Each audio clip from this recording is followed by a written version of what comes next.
ओम अज्ञानतिमिरान्धस्य ज्ञानञ्जनशलाकया चक्षुरुन्मिलितं येन तस्मै श्रीगुरुवे नमः। श्रीचैतन्यमनोभीष्टं स्थापितं येन भूतले स्वयं रूपकदा मह्यं ददाति स्वपदान्तिकं वन्देऽहं श्रीगुरुः श्रीयुतपदकमलं श्रीगुरून् वैष्णवाचं श्रीरूपं साग्रजातं सगण रघुनाथान्वितं तं सजीवं साद्वैतं सावधूतं परिजनसहितं कृष्णचैतन्यदेवं श्री राधा कृष्ण पादान सगण ललिता श्री विशाखानप्रदाश्च नित्यानंदम नमस्तुभ्यं प्रेमानंद प्रदायते कलौकलमस्य नासाय जानवपते नमः। नमो महावदन्याय कृष्ण प्रेम प्रदायते कृष्णाय कृष्ण चैतन्य नामिने गौरद्वित नमः। पंचतत्वात्मकं कृष्णं भक्त रूप स्वरूपकं मुक्तावतार मुक्ताख्यं नमामि भक्ति सत्तिकम्। हे कृष्ण करुणा सिंधु दीनबंधु जगतपतये गोपेश गोपिका कांत राधा कांत नमस्तुते तप्त कांचन गौरांगे श्री राधे वृंदावनेश्वरी वृषभानुसुते देवी प्रणमामि हरिप्रिये वाञ्छाकल्पतरुभ्यश्च कृपा सिन्धुभ्येव च पतितानां पावनेभ्यो वैष्णवेभ्यो नमो नमः। जय श्री कृष्ण चैतन्य प्रभु नित्यानंद श्री अद्वैत गदाधर श्रीवासादि श्री गौर भक्तवृंद। हरे कृष्ण कृष्ण कृष्ण हरे हरे हरे राम राम राम हरे हरे। इसमें आज हम लोग को श्रीमद् भगवत गीता अध्याय 8 टाइटल है भगवत प्राप्ति और पहला श्लोक पढ़ना है। बोलते हैं अर्जुन उवाच कि तद किद तद ब्रह्म किमध्यामम किम कर्म पुरुषोत्तम अधिभूतम चकी प्रोक्तम मदि देवम किमुच्यते। अर्जुन ने कहा है भगवान हे पुरुषोत्तम, ब्रह्म क्या है, आत्मा क्या है, सकाम कर्म क्या है, यह भौतिक जगत क्या है, देवता क्या है, कृपया करके ये सब मुझे बताइए। तो अर्जुन भगवान से क्वेश्चन पूछते हैं कि हे पुरुषोत्तम भगवान कृष्ण, ब्रह्म क्या है, आत्मा क्या है, सकाम कर्म क्या है, भौतिक जगत क्या है, देवता क्या है, कृपया करके ये सब मुझे बताइए। ये सब उनकी इच्छा है जानने की। बोलते हैं इस अध्याय में भगवान कृष्ण अर्जुन के द्वारा पूछे गए ब्रह्म क्या है आदि प्रश्नों का उत्तर देते हैं। भगवान कर्म भक्ति और योग शुद्ध भक्ति की भी व्याख्या करते हैं। श्रीमद् भागवतम में कहा गया कि परम सत्य ब्रह्म परमात्मा और भगवान के नाम से जाना जाता है। साथ ही जीवात्मा या जीव को ब्रह्म भी कहते हैं।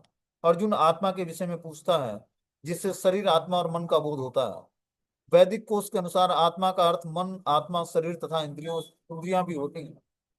अर्जुन ने परमेश्वर को पुरुषोत्तम या परम पुरुष को अगर संबोधित किया जिसका अर्थ यह होता है कि वह सारे प्रश्न अपने एक मित्र से नहीं अपितु परम पुरुष से उन्हें परम प्रमाण मानकर पूछ रहा है जो निश्चित रूप से उत्तर दे सकते हैं। तो अर्जुन का भगवान कृष्ण से क्वेश्चन पूछना इस भाव से था कि भगवान परम प्रमाण है और जो बोलेंगे एकदम सटीक उत्तर बोलेंगे इसका मतलब परफेक्ट जवाब देंगे उसका, इसलिए अर्जुन भगवान से क्वेश्चन पूछ रहा है।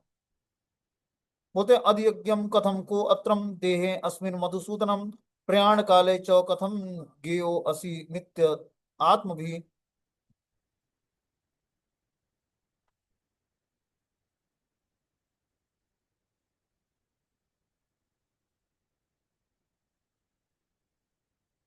हे मधुसूदन, यज्ञ का स्वामी कौन है, वह शरीर में कैसे रहता है और मृत्यु के समय भक्ति में लगे रहने वाले आपको कैसे जान पाते हैं।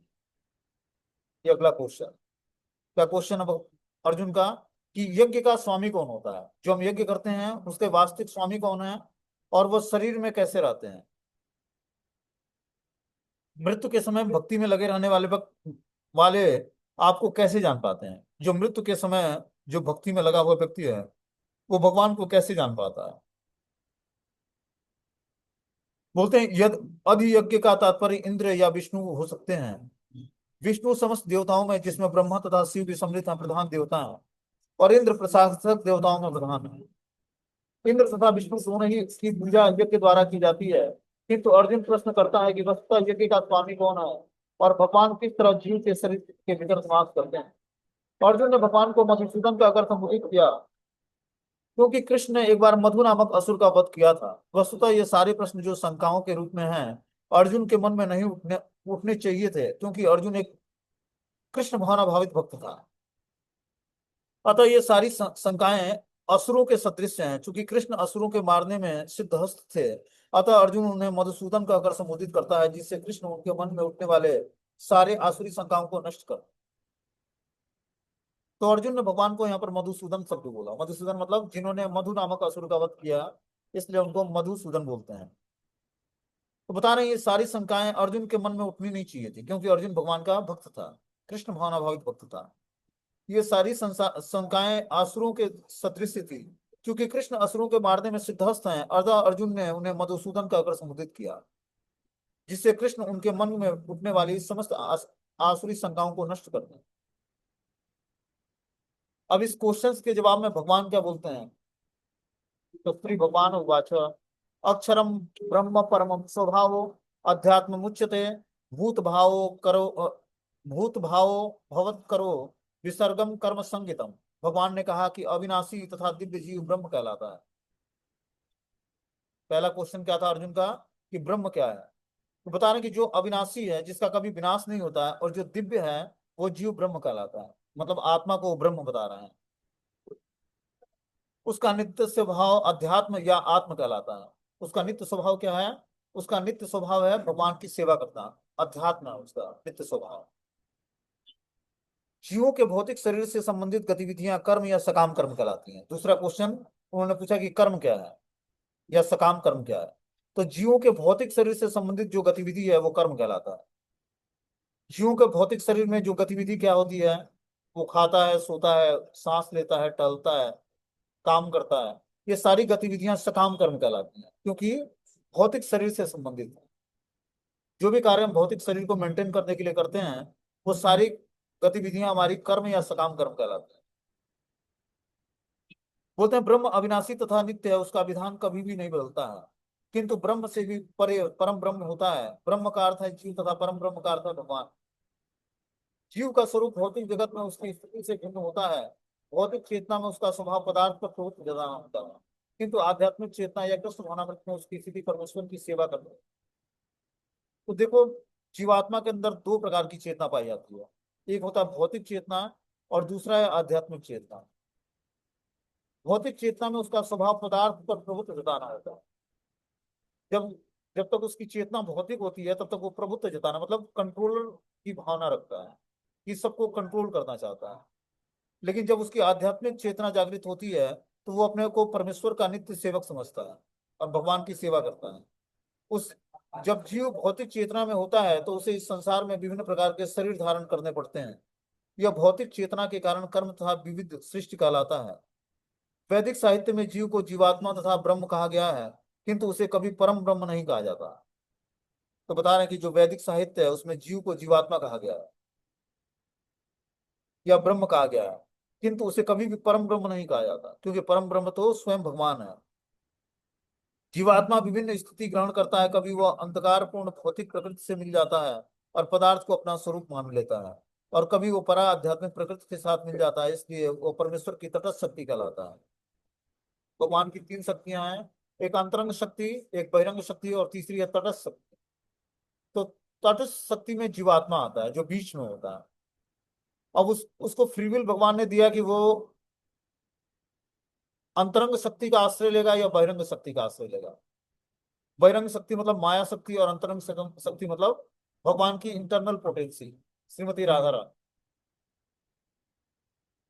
तो ये स्वतंत्रता भगवान को, जो तटस्थ जीव है, उसको देते हैं भगवान, कि वो किस शक्ति का आश्रय लेकर और अपने का अपने अपना परवरिश करना चाहता है। बहिरंग शक्ति माया शक्ति का, या आध्यात्मिक शक्ति भगवान की जो श्रीमती राधा रानी है उनके उनका आश्रय लेकर। बोलते हैं भौतिक प्रकृति में वो 84 लाख योनियों में से कोई न कोई शरीर धारण कर सकता है, किंतु आध्यात्मिक प्रकृति में उसका एक ही शरीर होता है। भौतिक प्रकृति में वो अपने कर्म के अनुसार कभी मनुष्य रूप में प्रकट होता है, तो कभी देवता, पशु, पक्षी आदि के रूप में प्रकट होता है।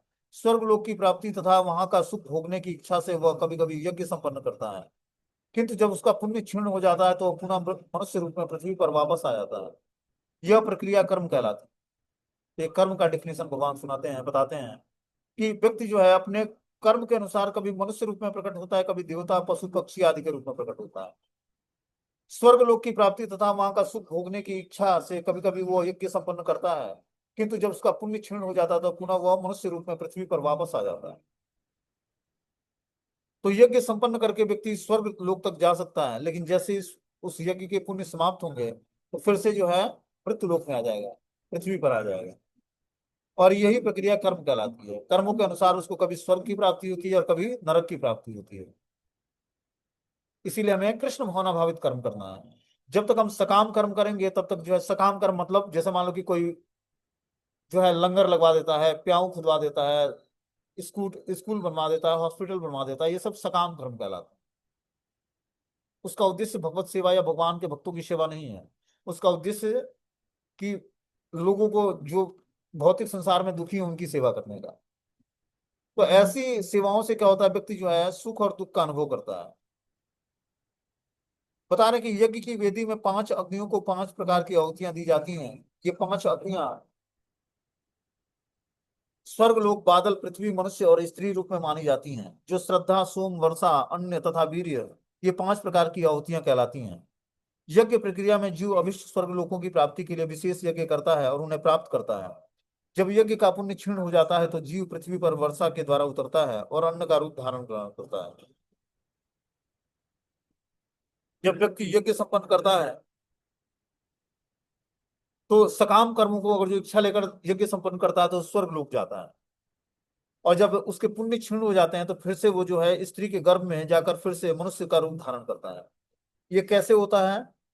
जीव पृथ्वी पर वर्षा से उतरता है, स्वर्ग लोक से वर्षा होती है जब, तो आकाश से जब वर्षा गिरती है तो उस वर्षा के माध्यम से वो जीवात्मा धरती पर आता है।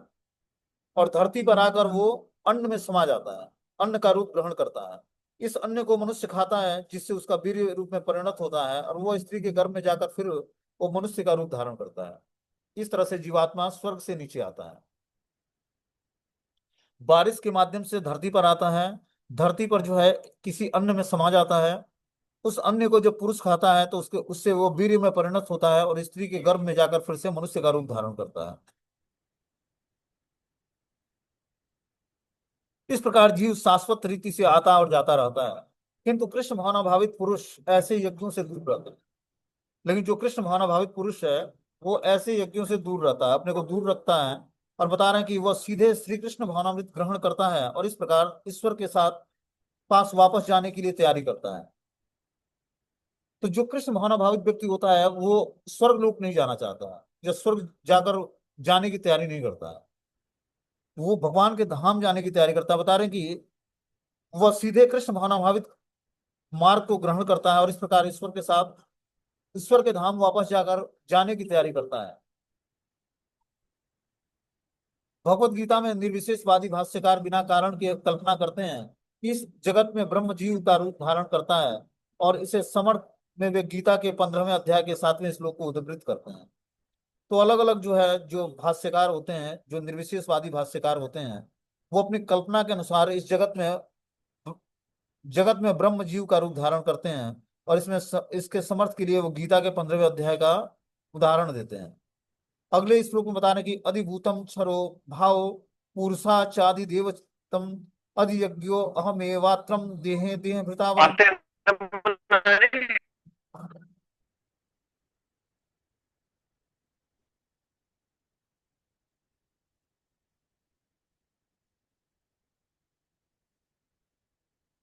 बोलते हैं हे देहधारियों में श्रेष्ठ निरंतर परिवर्तन या भौतिक प्रकृति के अधिभूत कहलाती है।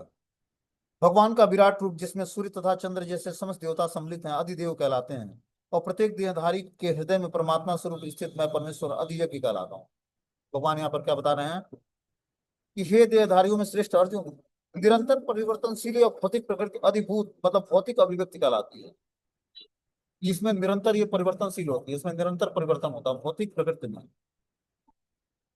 भगवान का विराट रूप जिसमें सूर्य तथा चंद्रमा जैसे देवता भी सम्मिलित है अधिदेव कहलाते हैं।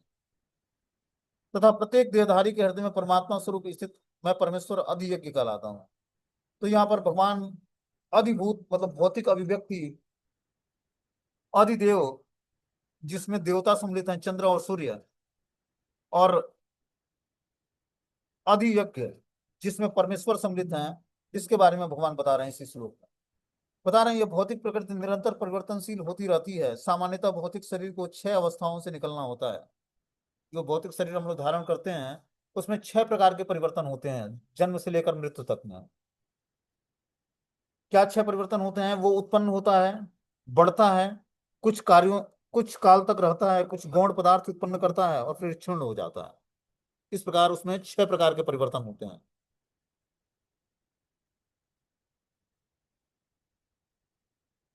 पहले वो उत्पन्न होता है, फिर बढ़ता है, कुछ काल तक रहता है, फिर गौण पदार्थ उत्पन्न करता है, क्षीण होता है और अंत में विलुप्त हो जाता है। यह भौतिक प्रकृति अधिभूत कहलाती है। यह किसी निश्चित समय में उत्पन्न की जाती है और किसी निश्चित समय में विनष्ट कर दी जाती है। परमेश्वर के विराट स्वरूप की धारणा, जिसमें सारे देवता तथा उसके लोग सम्मिलित हैं, अधिदेवतम कहलाते हैं। तो जो भगवान परमेश्वर की जो विराट स्वरूप की धारणा है, जिससे सारे देवता उनके लोगों को में सम्मिलित हैं, ये अधिदेवत्व कहलाते हैं। प्रत्येक शरीर में आत्मा सहित परमात्मा का वास होता है, जो भगवान कृष्ण का अंश स्वरूप है। यह परमात्मा अधियज्ञ कहलाते हैं और हृदय में स्थित रहते हैं। इस श्लोक के प्रसंग में एक और शब्द अत्यंत महत्वपूर्ण है, क्योंकि प्रत्येक क्योंकि इसके द्वारा भगवान बल देकर कहते हैं कि परमात्मा उनसे भिन्न नहीं है। यह परमात्मा प्रत्येक आत्मा के पास आसीन है और आत्मा के कार्यकलापों का साक्षी है। अतः आत्मा की विभिन्न चेतनाओं का उद्गम है। यह परमात्मा प्रत्येक आत्मा को मुक्त भाव से कार्य करने की छूट देता है, उसके कार्यों पर निगरानी रखता है। परमेश्वर के इस विविध स्वरूपों के सारे कार्य उस कृष्ण भावनाभावित भक्त को स्वतः स्पष्ट हो जाते हैं, जो भगवान की दिव्य सेवा में लगा रहता है। तो यहाँ पर जो है परमात्मा का डिफिनेशन दिया गया कि परमात्मा जो है अधियज्ञ कहलाते हैं। ठीक है ना? क्योंकि इसके द्वारा भगवान बल देकर कहते हैं कि परमात्मा उनसे भिन्न नहीं है। भगवान ही परमात्मा के रूप में हर जीवात्मा के अंदर निवास करते हैं। ठीक है ना? और बता रहे हैं कि यह परमात्मा प्रत्येक आत्मा के पास आसीन है और आत्मा के कार्यकलापों का साक्षी है। कि जो आत्मा कार्य करता है उसका 100% साक्षी जो है परमात्मा होते हैं। और परमात्मा के निर्देश में जो आत्मा कार्य करता है तो वो गलतियां नहीं करता है। हमने दो मेथड बताया था कार्य करने की शैली का। पहला मेथड बताया था कि हम अपनी इंद्रियों को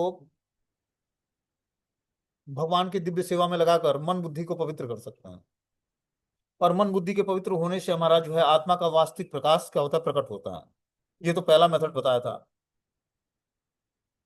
दूसरा मेथड बताया था हमने कि परमात्मा के द्वारा निर्देशित होकर आत्मा एक विशेष प्रकार के कार्यों में इंगेज करता है अपने को, मन बुद्धि के द्वारा इंद्रियों को। कैसे? परमात्मा के द्वारा प्रेरित होकर आत्मा क्या करता है, मन बुद्धि को इंफॉर्मेशन देता है और मन बुद्धि के द्वारा इंद्रियों के द्वारा कार्य कराता है। तो वो कार्य जो परमात्मा के द्वारा प्रेरित होकर आत्मा जो कार्य करता है वो पूर्ण रूपेण जो है आध्यात्मिक धरातल पर होता है, क्योंकि परमात्मा के द्वारा वो निर्देशित होता है, उसमें गलतियां नहीं है। दूसरा है इंद्रियों को भगवान की दिव्य सेवा में लगाकर और मन बुद्धि को शुद्ध करके और आत्मा के भाव को जान जाना। आत्मा का भाव क्या है? जो भाव परमात्मा का है। तो ये दोनों मेथड से हम अपने को आध्यात्मिक बना सकते हैं। पहला मेथड है कि हम अपनी इंद्रियों को भगवान की दिव्य सेवा में लगाकर मन बुद्धि को शुद्ध करके आत्मा के वास्तविक स्थिति को समझ जाए। और दूसरा है परमात्मा के द्वारा दिए हुए निर्देश को आत्मा सुने और आत्मा उस हिसाब से मन बुद्धि को इंफॉर्मेशन देकर इंद्रियों से कार्य कराए। तो ये दोनों तरीके हैं भगवान की भक्ति करने का।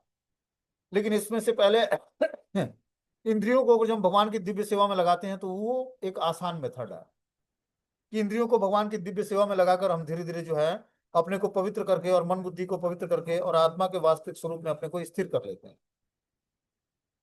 क्योंकि परमात्मा के द्वारा निर्देश को समझ पाना ये साधारण जीवात्मा के बस का नहीं है और ये टफ जॉब है कि हम परमात्मा के द्वारा दिए हुए निर्देश को समझ जाएं और उस हिसाब से आत्मा उस इंडिकेशन को समझकर मन बुद्धि को निर्देशित करके और इंद्रियों से कार्य कराए। इसीलिए हमें क्या करना चाहिए? इंद्रियों को भगवान की दिव्य सेवा में लगाकर और इंद्रियों को शुद्ध करके, इंद्रियां शुद्ध होंगी तो मन बुद्धि शुद्ध होगा, मन बुद्धियों के शुद्ध होने से आत्मा का जो वास्तविक स्वरूप है वो प्रकट होगा, वास्तविक जो कार्य है वो प्रकट होगा। और इस प्रकार प्रॉपर परमात्मा के निर्देश में सारी इंद्रियां कार्य कर पाए। तो ये मेथड आसान है जो पहला वाला बताया। इंद्रियों के माध्यम से हम भगवान की दिव्य सेवा में अपने को इंगेज करें।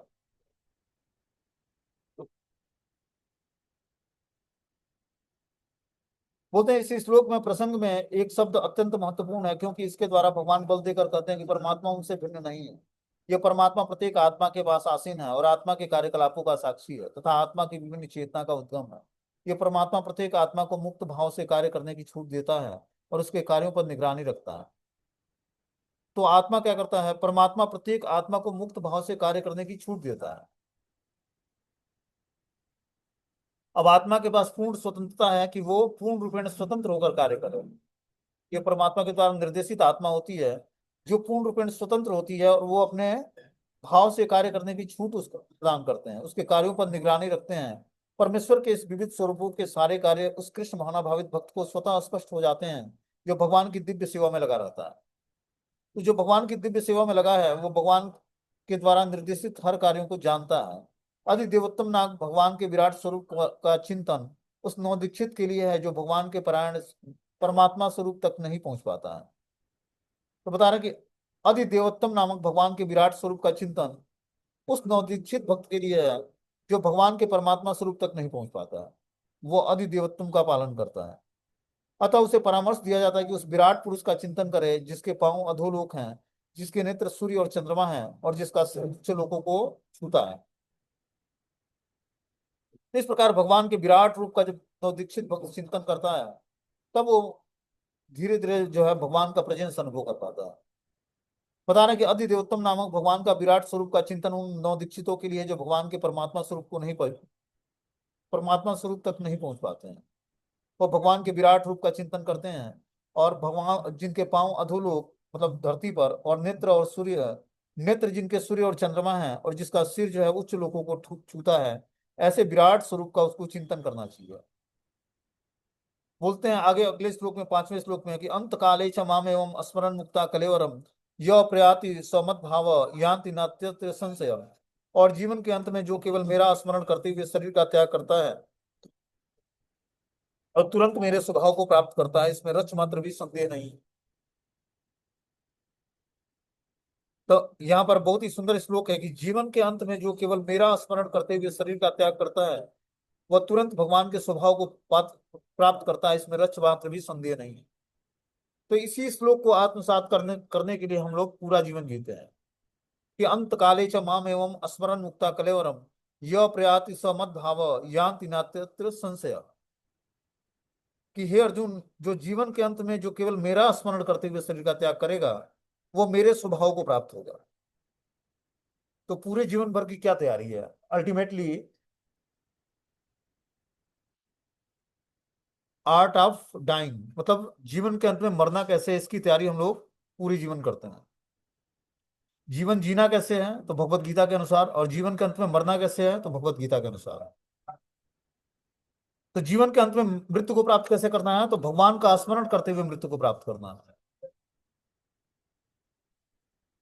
बोलते हैं इस श्लोक में कृष्ण भावनामृत की महत्ता दर्शित की गई है। जो कोई भी कृष्ण भावनामृत में अपना शरीर छोड़ता है वह तुरंत परमेश्वर के दिव्य स्वभाव को प्राप्त कर लेता है। तो जीवन के अंत में जब हम भगवान का स्मरण करते हुए शरीर को त्याग करेंगे तो भगवान की जैसा ही स्वभाव हम प्राप्त करेंगे। और भगवान का स्वभाव मतलब भगवान की तरह के गुण विकसित कर देंगे और तब हम जाकर भगवान के धाम जाने की योग्यता हमारे अंदर आएगी। परमेश्वर शुद्धाति शुद्ध है, अतः जो व्यक्ति कृष्ण भावना भावित होता है वह भी शुद्धाति शुद्ध होता है। स्मरण शब्द महत्वपूर्ण है। श्री कृष्ण का स्मरण उस अशुद्ध जीवों को नहीं हो पाता जिसने भक्ति में रहकर कृष्ण भावनामृत का अभ्यास नहीं किया है। तो जीवन के अंत काल में भगवान का स्मरण तभी होगा जब हम पूरे जीवन भर भगवान का स्मरण करते रहेंगे, क्योंकि अशुद्ध जीव को भगवान का स्मरण नहीं होता अंतकाल में। जिसने भक्ति में रहकर कृष्ण महामृत का अभ्यास नहीं किया है उसको जीवन के अंत में भगवान का स्मरण नहीं होगा। अतः मनुष्य को चाहिए कि जीवन के प्रारंभ से ही कृष्ण भावनामृत का अभ्यास करे। यदि जीवन के अंत में सफलता वांछनीय है तो कृष्ण का स्मरण करना अनिवार्य है। कि अगर जो जीवन के अंत में हमें भगवान का स्मरण करना है, जीवन के अंत में सफलता चाहिए, तो हमें कृष्ण का स्मरण करते हुए शरीर का त्याग करना पड़ेगा। अतः मनुष्य को निरंतर हरे कृष्ण महामंत्र का जप करना चाहिए। भगवान चैतन्य ने उपदेश दिया है कि मनुष्य को वृक्ष के समान सहिष्णु होना चाहिए, तभी वो महामंत्र का जप करने वाले व्यक्ति को अनेक व्यवधानों का सामना करना पड़ सकता है। तो भी इस महामंत्र का जप करते रहना चाहिए जिससे जीवन के अंत में कृष्ण भावनामृत का पूरा पूरा लाभ प्राप्त हो सके। तो हम जीवन के अंत में कृष्ण भावनामृत का पूरा लाभ चाहते हैं तो हमें पूरे जीवन भर महामंत्र का जाप करना पड़ेगा। ठीक है ना? जब हम इसकी प्रैक्टिस अच्छे तरीके से करेंगे तब जीवन के अंत में भगवान का स्मरण हो पाएगा शरीर त्यागते हुए। और जब शरीर त्यागते हुए भगवान का स्मरण होगा तो जीवात्मा अपने समस्त पाप बंधनों से छूटकर और भगवान के धाम चला जाएगा, जो कि मनुष्य जीवन की सार्थकता है। आगे बता रहे हैं कि य वापि स्मरन् भावम त्वजन्ते अन्ते कलेवरम तम तम वेति कौन्तेय सदा तद्भाव भावित। हे कुंती पुत्र, शरीर त्यागते समय मनुष्य जिस जिस भाव का स्मरण करता है वो उस भाव को निश्चित रूप से प्राप्त कर लेता है। तो शरीर त्यागते हुए हम जिस जिस भाव का स्मरण करते हुए शरीर का त्याग करेंगे उस भाव को निश्चित रूप से प्राप्त करेंगे। तो देखो, भक्तिमय जीवन में भाव की प्रधानता है। और जीवन के अंत में शरीर त्यागते हुए भी भाव की प्रधानता है। जिस भाव को धारण करके हम शरीर का त्याग करेंगे, उसी उसी तरह से हमारा अगला जीवन निर्धारित हो जाएगा। क्योंकि मन, बुद्धि और अहंकार और आत्मा ही नए शरीर में प्रवेश करती है। पंचभूतों से बना शरीर छूट जाता है, फिर उसमें से मन, बुद्धि, अहंकार और आत्मा निकल कर नए शरीर में प्रवेश करती है। और जैसे शरीर को में प्रवेश करेगी, उसी तरह उसकी एक्टिविटी हो जाएगी। इसलिए यहाँ बता रहे हैं कि मनुष्य जिस जिस भाव का स्मरण करता है अंतकाल में, शरीर त्यागते समय, वो उस भाव को निश्चित रूप से प्राप्त करता है। यहाँ पर मृत्यु के समय अपना स्वभाव बदलने की विधि का वर्णन है। जो व्यक्ति अंत समय कृष्ण का चिंतन करते हुए शरीर का त्याग करता है, उसे परमेश्वर का दिव्य स्वभाव प्राप्त होता है। किंतु यह सत्य नहीं है। यदि कोई मृत्यु के समय कृष्ण के अतिरिक्त और कुछ सोचता है, तो उसे भी दिव्य अवस्था प्राप्त होती है। लेकिन कब? जब वो पूरे जीवन भर भगवान की भक्ति करा रहेगा तब। कि जीवन के अंत में भी अगर जो उसकी सोच कृष्ण के अतिरिक्त किसी दूसरे वस्तु को सोचती है, तभी भी वो दिव्य अवस्था को प्राप्त कर लेता है। हमें इस बात पर विशेष ध्यान देना चाहिए। तो फिर कोई मन की सही अवस्था में किस प्रकार मरे? तो बता रहे हैं कि और जो हम कुछ अलग सोचते हुए शरीर का त्याग करेंगे, तभी भी हम दिव्य अवस्था को प्राप्त करेंगे। लेकिन उसके लिए पूरे जीवन भर भक्ति को मेंटेन करना पड़ेगा। तो फिर कोई मन की सही अवस्था में किस प्रकार मरे? कि मन की सही अवस्था में मरने के लिए क्या करना पड़ेगा? बोलते महापुरुष होते भी महाराजा भरत ने मृत्यु के समय एक हिरण का चिंतन किया, अतः अगले जीवन में हिरण के शरीर में उनका देहांतरण हुआ। यद्यपि हिरण के रूप में उन्हें अपने विगत कर्मों की स्मृति थी, किंतु उन्हें पशु शरीर धारण करना पड़ा। कि भरत महाराज चक्रवर्ती सम्राट थे, और जीवन में उन्होंने क्या किया? वानप्रस्थ लिया। जीवन के अंत में नहीं, जीवन के यंग अवस्था में ही उन्होंने क्या किया? वानप्रस्थ स्वीकार किया। और पत्नी और बच्चों को छोड़कर वो हरिद्वार के निकट शालिग्राम गांव में जाते हैं। वहां पर तीनों टाइम स्नान करके और गायत्री मंत्र का जाप करते हैं, और इस तरह से भगवान की भक्ति में अपने जीवन को एंगेज करते हैं।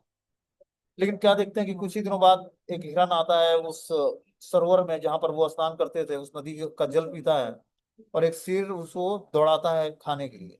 और वो गर्भणी हिरनी थी, और हिरनी के गर्भ से वो उसका गर्भपात हो जाता है, और हिरनी का देहांत हो जाता है। तो उस बच्चे का जो गर्भपात हुआ था, उससे जो बच्चा जन्म लेता है, उसको ये देखकर आकर्षित हो जाते हैं और उसकी रक्षा करने का प्रयास करते हैं। उसको आश्रम में ले आते हैं, रोज खिलाना पिलाना नहलाना सब कुछ करने लगते हैं। और धीरे धीरे सेवा करने से उसी से आसक्त हो जाते हैं, हिरण के उस बच्चे से। अब वो पूरे जीवन भर जब वो सेवा करने लगते हैं, तो धीरे धीरे आसक्ति उनकी बढ़ती जाती है, और फिर एक दिन हिरण आश्रम छोड़ के भाग जाता है।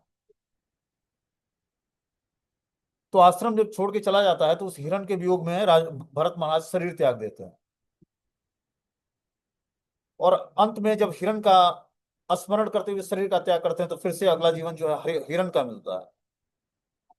और हिरण का शरीर कहाँ मिलता है? पता नहीं कहाँ, कालंजर पर्वत है, वहां पर उनको हिरण का शरीर मिलता है। लेकिन उनकी आध्यात्मिक चेतना, जब वो भरत महाराज के शरीर में थे, तब तब उनकी आध्यात्मिक चेतना जागृत हो गई थी। और आध्यात्मिक चेतना जागृत होने से क्या हुआ? उस हिरण के शरीर में भी वो चेतना जागृत रही। और चेतना जागृत रहने से वो उस कालंजर पर्वत से फिर से वो शालिग्राम गांव जो हरिद्वार में के निकट था, उसी आश्रम के पास आकर वो सूखे पत्ते खाते, और उस मुनियों के कुटी के पास ही रहते। और हिरण का जब शरीर पूरा हुआ, तो फिर से वो जड़ भरत के रूप में आया। और भगवान के महान भक्त होने के कारण ब्राह्मण परिवार में उनका जन्म हुआ, और मुख बधिर की तरह घूमते, मतलब जिस तरह व्यक्ति पागल होता है उस तरह से, लेकिन अंदर से अध्यात्म में पूर्ण रूपेण विलीन थे वो।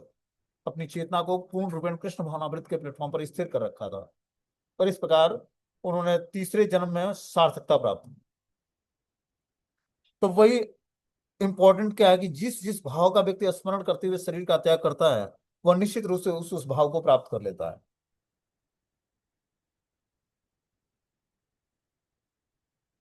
बोलते हैं मनुष्य के जीवन भर के विचार संचित होकर मृत्यु के समय उसके विचारों को प्रभावित करते हैं।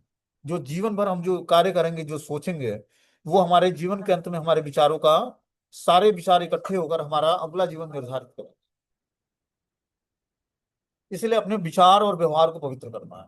जितना ही हमारा विचार पवित्र होगा, उतना ही हमारा व्यवहार पवित्र होगा। होते हैं अस्त्र, इस जीवन में उसका अगला जीवन बनता है, इस जीवन से ही उसका अगला जीवन बनता है। अगर कोई इस जीवन में सतोगुणी होता है, तो निरंतर कृष्ण का चिंतन करता है, तो स्वभावता स्वभाव संभावना यही है कि मृत्यु के समय उसे कृष्ण का स्मरण बना रहेगा। जिससे उसे कृष्ण के दिव्य स्वभाव को प्राप्त करने में सहायता मिले।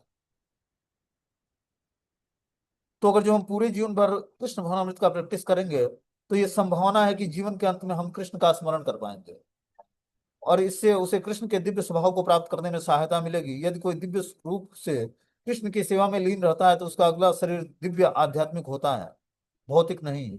अतः जीवन के अंत समय अपने स्वभाव को सफलता पूर्वक बदलने के लिए हमें महामंत्र का जाप करना ही सर्वश्रेष्ठ विधि है। ये, और जो जीवन के अंत में हम आध्यात्मिक शरीर प्राप्त करना चाहते हैं और भगवान के धाम जाना चाहते हैं, तो हमें क्या करना पड़ेगा? पूरे जीवन भर हरे कृष्ण महामंत्र का जाप करना पड़ेगा। आगे बता रहे हैं कि तस्मात् सर्वेषु कालेषु मां स्मरण युक्त मयि अर्पिति मनोबुद्धि ममेव सत्य संशय।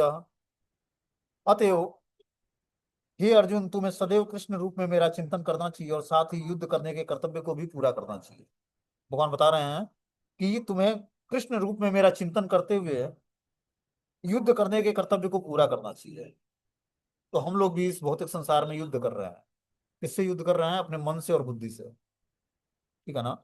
तो हमें कृष्ण का चिंतन करते हुए अपने समस्त कार्यों को करना चाहिए और युद्ध के कर्तव्य को पूरा करना चाहिए। हर व्यक्ति इस भौतिक संसार में स्ट्रगल कर रहा है, संघर्ष कर रहा है। अलग अलग व्यक्ति अलग अलग संघर्षों में जुड़ा हुआ है। ठीक है ना?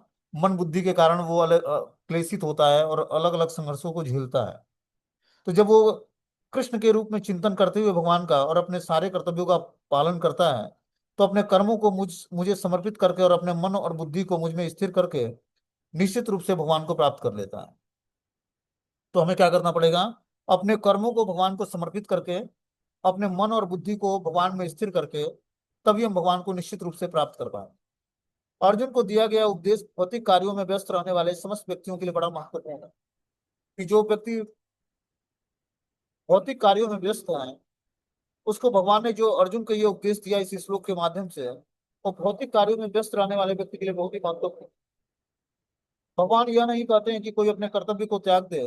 मनुष्य उन्हें करते हुए साथ में हरे कृष्ण महामंत्र का जप करके कृष्ण का चिंतन कर सकता है। इससे मनुष्य भौतिक कलमश से मुक्त हो जाएगा और अपने मन और बुद्धि को कृष्ण में करेगा। कृष्ण का नाम जप करने से मनुष्य परम धाम कृष्ण लोक को प्राप्त होता है, इसमें कोई संदेह नहीं। तो इस श्लोक के माध्यम से भगवान बताना चाहते हैं कि हमें क्या करना पड़ेगा? अपने सारे कर्तव्यों का पालन करते हुए मन और बुद्धि को कृष्ण में प्रवृत्त करना होगा, मतलब कृष्ण में लगाना होगा। तभी हम कृष्ण का नाम का जप करके मनुष्य परम धाम कृष्ण लोक को प्राप्त करने में प्राप्त कर सकेगा, इसमें कोई संदेह नहीं है। तो अपने सारे ड्यूटीज को करते हुए हमें क्या करना पड़ेगा? भगवान के नाम का जप हम करेंगे तो हम पूर्ण रूपेण अपनी चेतना को भगवान में स्थिर कर पाएंगे। क्योंकि जपा के प्रोसेस से ही हमारा मन बुद्धि एकाग्र होता है भगवान के नाम रूप गुण लीला धाम। और इस प्रोसेस को फॉलो करके ही हम धीरे धीरे अपनी चेतना को शुद्ध कर पाएंगे और शुद्ध चेतना से ही भगवान का स्मरण करके भगवान के धाम को प्राप्त कर पाएंगे। ठीक है? अब आगे जो है 8वां श्लोक है, इसको हम लोग कल की क्लास में सुनेंगे। कोई क्वेश्चन है तो आप लोग पूछ सकते हो।